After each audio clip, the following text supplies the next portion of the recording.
Allô, allô! Salut belle âme! J'espère que tu vas bien. Le sujet du jour aujourd'hui que j'ai envie de voir avec toi, l'infobésité. L'infobésité, qu'est-ce que c'est ça? Qu'est-ce que ça mange en hiver? Qu'est-ce que ça fait?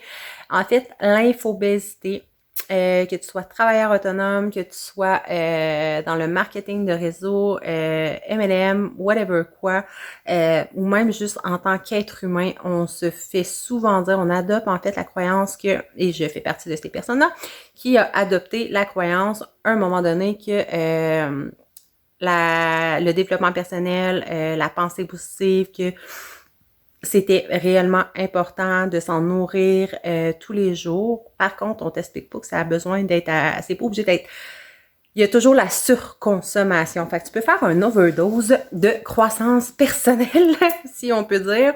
Je t'explique en fait ce que ça veut dire. En tant qu'entrepreneur, moi, ce que j'ai réalisé, c'est généralement, je suis fait beaucoup des personnes qui sont inspirantes pour moi, des personnes que je trouve lumineuses, rayonnantes, qui m'apportaient des prises de pensée, de conscience, ou tout simplement que je trouvais motivante, que je trouvais le fun à suivre. Et souvent, c'était les mêmes personnes dans le même domaine que moi, dans le coaching.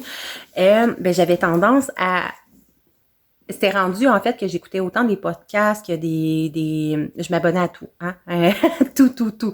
Je nourrissais mon mental, quotidiennement et over de développement personnel de ces coachs-là, autant que ce soit sur des podcasts, sur des webinaires, sur des masterclass, des infolettres, dans le fond, directement sur leur page, j'allais voir leur profil ou peu importe. Et j'avais la croyance que c'était bon, que c'était positif pour moi jusqu'à tout récemment. J'ai compris que ça l'était plus, ça l'était pas. Parce que dans mon cas, ce que ça faisait, c'est que à un moment donné, j'ai un peu stoppé dans ma business, dans mon lancement de créativité, dans mes outils, dans ce que je voulais apporter dans mon coaching et pour les autres, à ma couleur à moi, parce que inconsciemment, comment je peux dire, je me comparais finalement à ces personnes-là. Je tombais dans le sentiment d'imposteur, la peur de pas être assez, la peur de pas être assez bien, de pas être aimé, de pas être comme ces personnes-là, de pas aider assez. Fait inconsciemment, tu sais, moi, je me dis, ah, ben là, tu sais, ça m'aide, je me nourris de tout ça, de positivité, de personnes lumineuses, puis c'est supposé m'aider à avancer, et pourtant, je me sentais, tu sais, comme stagnée. Et là, j'ai réalisé, tu sais, comme, OK, mais je fais juste ça. Je fais juste écouter, là, je m'inscris à plein d'informations, j'écoute je m'écoute plus moi, j'écoute plus mon intuition, j'écoute plus ma propre voix. Fait que, veux pas, à force de voir, en fait, puis de comparer, veux pas aux autres personnes, puis si je les suis, c'est pas pour rien, c'est parce que je les trouve inspirantes. Moi, je me sentais plus inspirante, je me sentais plus inspirée parce que là, j'adhérais à ce set over d'informations, infobésité, en fait, là, et ça me maintenait à la procrastination. J'avais peur d'avancer. Je m'auto-sabotais parce que justement, toutes les autres étaient meilleures que moi. Là, je doutais de moi, de mes compétences, de ce que... Fait que c'est vraiment ça. Ça peut être très, très, très négatif. Je te dirais, si tu es dans un domaine en particulier, ne va pas suivre, là je vais dire coach, mais ne va pas suivre les autres personnes forcément qui font les mêmes choses que toi. Tu peux le faire, mais fais-le à petite dose. Pas à tous les jours, puis pas religieusement, quotidiennement trop souvent, parce qu'à un moment donné, tu tombes, veux pas dans la comparaison de « mais elle a réussi. Mais elle fait plus d'argent, ou elle attire plus de gens, ou elle a plus de followers, elle a plus de likes, ou tu sais, peu importe. » Et tu finis par manquer de confiance en toi. Tu finis par passer à côté de tes propres idées, de ta propre créativité, de ta couleur à toi, de ce que tu peux apporter. Puis si t'es unique, c'est pas pour rien. Fait que tu sais, ce que toi t'as apporté à l'univers, c'est pas les autres qui vont pouvoir l'apporter à ta place, c'est réellement toi. Fait que c'est pas en te bourrant le crâne de toutes ces trop d'informations-là, puis de toutes ces personnes inspirantes-là que tu vas t'aider forcément, tu sais, à petite dose. c'est bien, mais trop c'est comme pas assez. Et si tu es tout simplement une personne qui est en croissance personnelle, que tu aimes ça lire des livres, tu sais, moi j'ai commencé comme ça, je lisais des livres, après ça j'ai la méditation, après ça je commençais à suivre certaines personnes. Il y a pas si longtemps, j'ai commencé avec les podcasts. Tu sais, j'ai toujours été une personne très très curieuse de nature et d'adhérer vraiment à la pensée positive. Ben, tu peux faire une overdose de, enfin, encore, infobésité, de croissance personnelle et de développement personnel, pardon, parce qu'à un moment donné, tu fais juste comme brûler ton cerveau avec ça. Tu sais, je te dis pas que ce que tu écoutes, ce que tu lis ou whatever quoi, c'est pas bien, mais tu finis par juste te bourrer le crâne de ça, mais tu prends plus le temps de connecter à toi, de voir nécessairement ton cheminement, ton évolution, d'avoir tes propres prises de conscience, puis tu te nourris que de ça, mais tu t'entends plus réfléchir, puis à la limite, t'entends pas ton cœur murmurer, fait que c'est over, puis tu sais, moi, j'ai cru longtemps, j'ai adhéré à la croyance dans mon début. Je pense qu'on fait toujours ça, c'est qu'on découvre en fait le beau côté, le développement personnel. Je sais pas moi, le Miracle Morning, moi c'était vraiment mon best-seller, mon coup de cœur.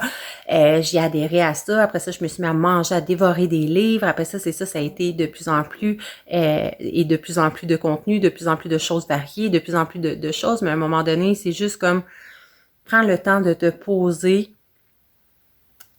et de pas te garrocher dans tout ce qui est positif, puis c'est correct aussi de pas toujours avoir un sourire dans la face, puis de pas toujours être Miss positive, Miss heureuse, puis pleine d'énergie, parce qu'on est humain. On est humaine avant tout. Et oui, c'est beau d'avoir des belles pensées, de penser positivement, d'équilibrer son énergie puis d'augmenter en fait sa lumière de sa positivité, whatever quoi.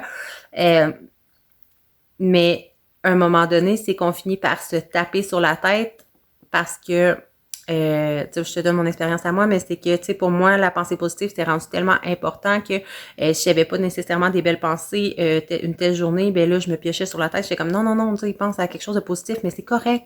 Puis tu sais, non, tu peux pas vivre ces émotions-là, tu sais, faut vraiment que tu transformes ça en quelque chose de beau. Mais non, c'est important de vivre tes émotions, même s'ils sont passagèrement pas très positive. Si tu vis de la colère, si tu vis de la tristesse, whatever ce que tu vis, tu as le droit, il faut que tu le vives.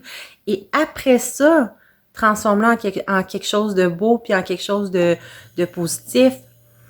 Mais si tu le nies, tu fais juste les mettre de côté.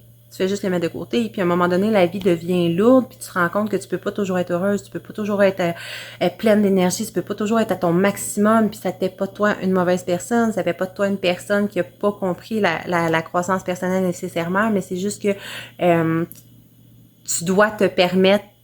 Tu peux pas toujours être heureuse, tu peux pas toujours être à ton top, tu peux pas, c'est impossible. En fait, si c'est possible, amenez-moi la recette, mais je pense qu'on se met après ça beaucoup de lourdeur sur les épaules, de se dire ok, ben tu sais, faut absolument que mes pensées soient toujours positives, faut toujours que je fasse des choses qui me donnent de l'énergie, qui m'amènent à être positive, puis blablabla. Mais on se fait instaurer en fait cette croyance-là. Moi, j'ai choisi d'adhérer à ça et je me suis rendu compte que au final, j'étais pas plus heureuse.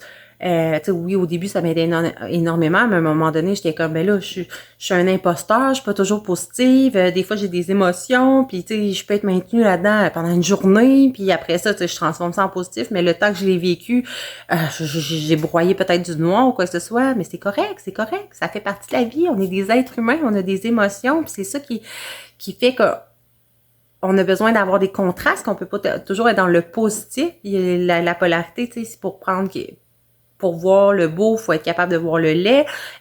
Pour voir le positif, faut être capable de voir le négatif. Tu sais, il y a comme un entre-deux à tout ça. Il y a toujours un centre, le gris. En fait, c'est réellement ça, de comme sortir de cette pensée-là que tout doit toujours être beau, tout doit toujours être parfait, tout doit toujours être positif. Et de te dire que c'est correct d'avoir des journées de caca, d'avoir des journées moins, d'avoir des émotions, des moins positives, d'avoir des journées où tu as le goût de te cacher en dessous tes couvertes, fais-le.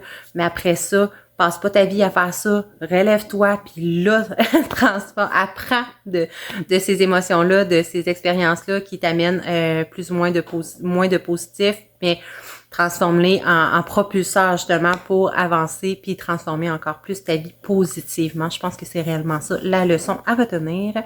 Encore là, c'est ma propre croyance basée sur mes expériences de vie. Fait que j'espère quand même que ça te fait du bien. Si jamais le message t'a interpellé, ben tant mieux. Ça t'a éclairé, ça t'a ouvert les yeux, peut-être des petites prises de conscience. Et tu es comme moi, que tu te bourres le crâne d'infobésité, de tomber dans la comparaison, puis souvent c'est subtil parce qu'on pense pas qu'on est dans la comparaison, on se dit « Ah, wow, cette personne est vraiment cool, hein, puis ça me fait du bien », mais à un moment donné, ça te fait plus de bien parce que justement, ça t'empêche toi-même de passer à l'action, de te comparer, puis c'est très, très subtil, c'est très inconscient, et versus la croissance personnelle aussi, tu sais, c'est beau de lire des livres, tu sais, j'en lis tous les jours, mais des fois, je vais me donner des petits breaks, tu sais, de pas écouter de lire des livres dans la même journée, en plus d'écouter des podcasts, en plus d'écouter des formations, en plus de, tu sais, c'était comme over, là, un moment donné, de faire comme juste comme, OK, mais j'ai le droit de vivre une journée de merde, j'ai le droit d'avoir des émotions, de filer plus triste, de filer plus, tu sais, j'ai pas le contrôle, je choisis de transformer mes émotions en quelque chose de beau, mais je me permets de les vivre d'abord et avant tout. Fait que c'est réellement ça, la morale de cette histoire pour aujourd'hui. J'espère que la vidéo t'a plu. N'hésite pas à partager, à liker, à commenter pour aider encore plus de personnes et aider les gens, les femmes, les hommes et tout être humain à briller, s'élever et à illuminer, shiner encore plus. Donc voilà, je te remercie d'avoir été là, de m'avoir écouté, puis de toujours de continuer à me suivre. Et si c'est la première fois qu'on se voit, ben continue de me suivre parce que j'ai pas fini de t'aider. C'est vraiment ma mission de vie. Donc à la prochaine! Bye bye!